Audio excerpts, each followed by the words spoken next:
اور وہ تو مشک عنبر زعفران کافور سے بنی ہیں، پاک پاکیزہ ہیں، کہ جن کے چہرے کا نور اللہ کے نور میں سے ہے، اور سورج کو فنگر ٹپ دکھا دیں تو اللہ کی قسم سورج نظر نہیں آئے گا۔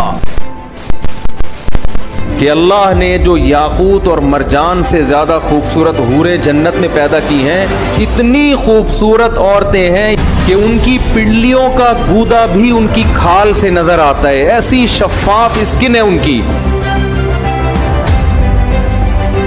نہیں انہیں چھوا ہوگا ان سے پہلے نہ کسی انسان نے اور نہ کسی جن نے۔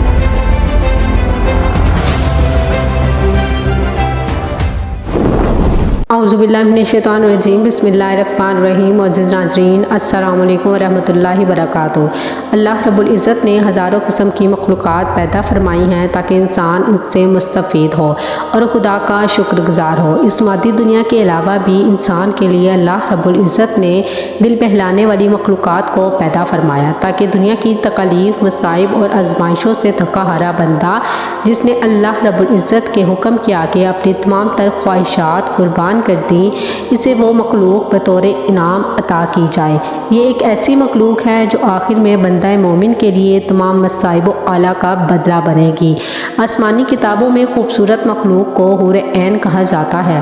لفظ حورا کی جمع ہے اور حور اس عورت کو کہا جاتا ہے جو جوان، حسین و جمیل، سفید رنگ والی اور انتہائی سیاہ آنکھوں والی ہو۔ قرآن پاک میں کئی مقامات پر ان حوروں کا ذکر ملتا ہے۔ مثلاً سورہ الانسان میں اللہ رب العزت نے ارشاد فرمایا ہے کہ ترجمہ کچھ اس طرح سے ہے، نعمتوں والی جنت میں جنتی تختوں پر ایک دوسرے کے سامنے بیٹھے ہوں گے، جہاں شراب کے جام کا ان پر دور چل رہا ہوگا جو پینے میں شفاف اور لذیذ ہوگی، نہ اس سے درد سر ہوگا اور نہ اس کے پینے سے وہ بہکیں گے، اور ان کے پاس نیچی نظروں والی بڑی بڑی آنکھوں والی حوریں ہوں گی، ایسی نازک جیسے انڈے کے چھلکے کے نیچے چھپی ہوئی جھلی۔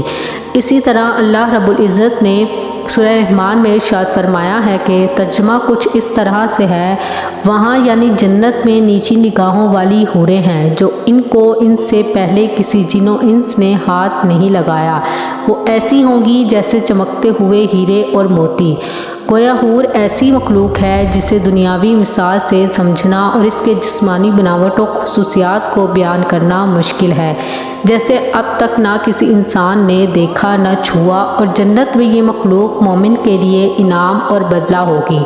احادیث مبارکہ میں بھی حضور صلی اللہ علیہ وسلم نے ارشاد فرمایا ہے کہ حوروں کی آنکھیں اس موتی کی طرح ہوں گی جو سیپی میں ہوں اور اس کو کسی نے ہاتھ نہ لگایا ہو۔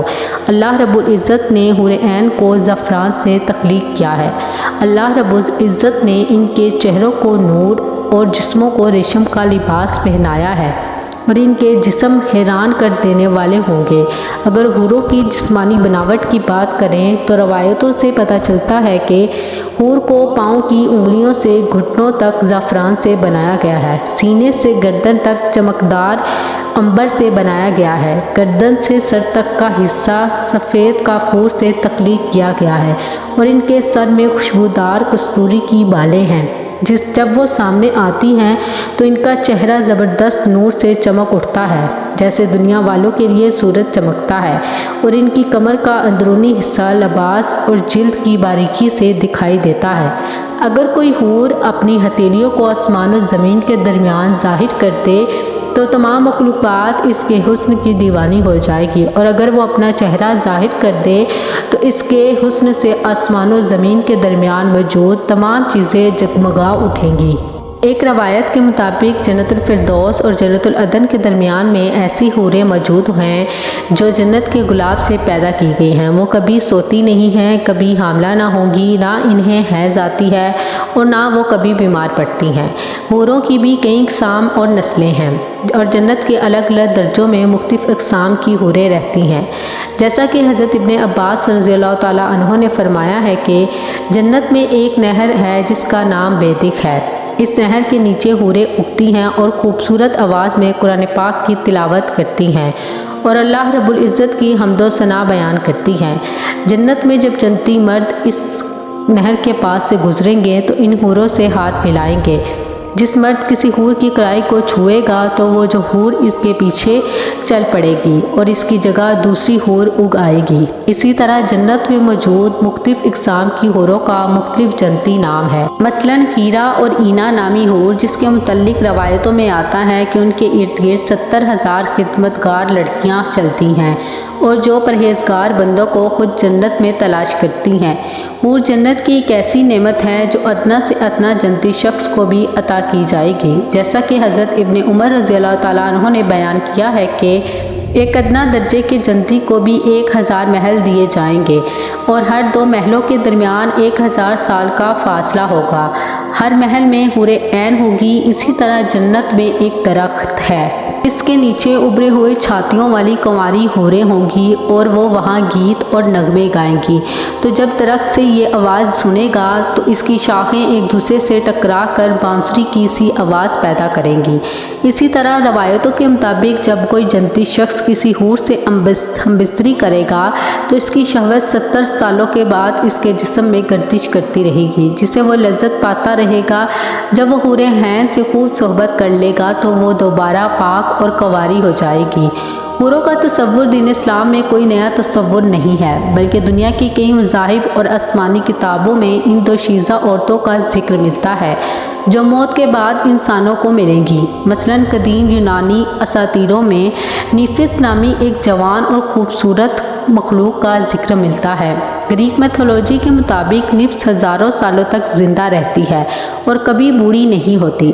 निफ्स को मुक़द्दस रूह कहा जाता है, जिन्हें ज़्यूस देवता की बेटियां भी करार दिया गया है और जो कोहे ओलंपस में देवताओं की खिदमत करती हैं। अगर कदीम फ़ारिस की बात करें तो ज़रतुशी मज़हब और ईरानी अफसानों में भी हूरों से मसल रखने वाली एक मखलूक का जिक्र मिलता है। गाताहों के मुताबिक इंसानों के तमाम अच्छे अमाल और नेकी एक खूबसूरत हसीना की शक्ल में तब्दील हो जाती है, जिसे डयाना कहा जाता है। डयाना एक पुरकशिश बेहतरीन लिबास पहनने वाली औरत है। जब इंसान की मौत होती है तो इसकी मौत की चौथी सुबह को वो इसको बतौर इनाम मिलती है, जो 15 साल की एक खूबसूरत लड़की की शक्ल में ज़ाहिर होती है और इससे अपने साथ जन्नत में ले जाती है। इसी तरह हिंदू धर्म के मुक़द्दस किताबों में, वेद, महाभारत और पुराणों में ऐसी औरतों का जिक्र मिलता है जिन्हें अप्सरा कहा जाता है। ये औरतें इंद्र देवता की स्वर्ग यानी जन्नत में रहती हैं और लोगों का दिल बहलाती हैं। महाभारत के मुताबिक स्वर्ग में एक खूबसूरत झील मौजूद है जहाँ सुनहरी और खूबसूरत अप्सराएं रहती हैं और स्वर्ग में रहने वाले हर इंसान को 1000 खूबसूरत अप्सराएं मिलेगी। प्राशर स्मृति में लिखा है कि अगर कोई इंसान जंग करते हुए मारा जाए तो स्वर्ग की कई कंवारी अप्सराओं के साथ इसे सोहबत करने का मौका मिलेगा। माना जाता है कि ये अप्सराएं हर ज़माने में ज़मीन पर आती रहती हैं और बड़े बड़े ऋषि और साधुओं की इबादत और रियाजत को बर्बाद करने की कोशिश करती हैं। एक हिंदू कथा के मुताबिक एक दफ़ा विश्वामित्रा नामी एक साधु की इबादत और रियाजत से इंद्र देवता को बहुत खौफ आया, लिहाजा उन्होंने मेनका नामी एक अप्सरा को स्वर्ग से ज़मीन पर भेजा ताकि वो विश्वामित्रा को अपनी खूबसूरत और अदाओं से लुभा सके और इसकी रियाजत ख़राब हो जाए। चनाचा मेनका ने अपनी दिल फरेब अदाओं से विश्वामित्रा को बहका दिया। विश्वामित्रा मेनका से मोहब्बत कर बैठे। इस तरह हिंदू शास्त्रों और पुराणों कई अप्सराओं की कहानियाँ मशहूर हैं।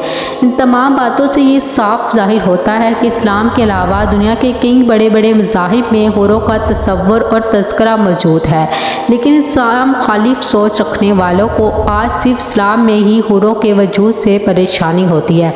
क्या ये दीन हक़ की मुखालफत का नतीजा है या एक आलमी प्रोपेगेंडा है? इसी उम्मीद के साथ कि आपको हमारी वीडियो अच्छी लगी होगी, और अगर आपको हमारी वीडियो अच्छी लगी तो हमारे चैनल को ज़रूर सब्सक्राइब करें और बेल आइकन के बटन को भी दबा दीजिएगा ताकि हर नई आने वाली वीडियो आप लोगों तक पहुंच सके। और इस वीडियो को अपने दोस्तों और रिश्तेदारों के साथ भी ज़रूर शेयर करें। इसी के साथ मैं आप लोगों से इजाज़त चाहती हूँ। अपना और अपने प्यारों का बहुत ख्याल रखें और अल्लाह और उसके रसूल सल्लल्लाहु अलैहि वसल्लम से बहुत मोहब्बत कीजिएगा। खुदा हाफिज़।